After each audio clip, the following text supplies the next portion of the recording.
বিরল রোগে আক্রান্ত নলহাটির ছোট্ট শিশু রাহাত শেখ লাগবে 16 কোটি টাকার ইনজেকশন।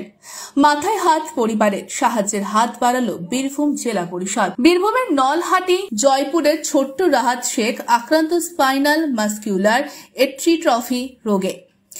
তার বয়স 2 বছর 2 মাস। জন্মের পর সমস্ত কিছু স্বাভাবিক থাকলেও আস্তে আস্তে তার অঙ্গ প্রত্যঙ্গ কাজ করা বন্ধ করে দিচ্ছে। প্রথমে কলকাতার একটি হাসপাতালে চিকিৎসা করায় বাবা মা, সেখানেই ধরা পড়ে এই রোগ।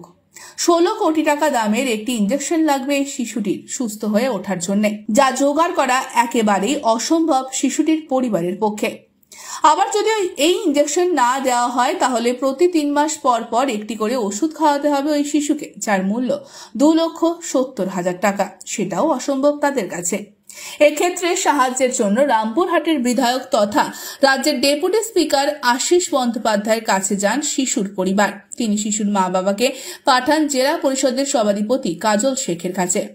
সব শুনে কাজল শেখ মঙ্গলবার জেলা পরিষদের শিশু পরিবারের হাতে তুলে দেন 2,70,000 টাকার চেক, যার মধ্যে রয়েছে বীরভূম জেলা পরিষদের 50,000 টাকা এবং কাজল শেখের ওয়েলফেয়ার সোসাইটি থেকে দেওয়া হয় 2,20,000 টাকা।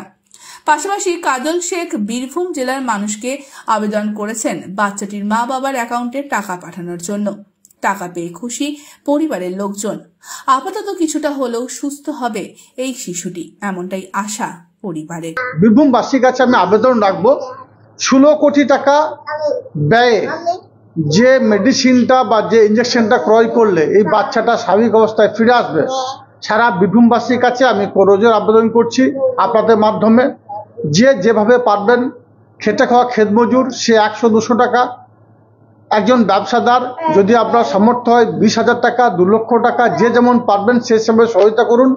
এই বাচ্চাটার বাবার এই অ্যাকাউন্ট নাম্বারটা আপনাদের মাধ্যমে দিয়ে দেবো। এই অ্যাকাউন্ট নাম্বারে, এটা বাবার অ্যাকাউন্ট নাম্বার, বাবার নাম কলিমুদ্দিন শেখ, ওনার অ্যাকাউন্টে টাকাটা আমরা দেবেন এবং আমরা সকলকে সংঘবদ্ধভাবে একত্রিত হবে এই পরিবারটার পাশে দাঁড়াই এবং পরিবারটা সহায়তা করি, তাহলে আমার মনে হয় এই পরিবারটা 16 কোটি টাকা দামের ইঞ্জেকশনটা কিনে বাচ্চাটাকে স্বাভাবিক অবস্থায় ফিরিয়ে নিয়ে আসতে সক্ষম হবে। ব্যুরো রিপোর্ট, আজ বাংলা।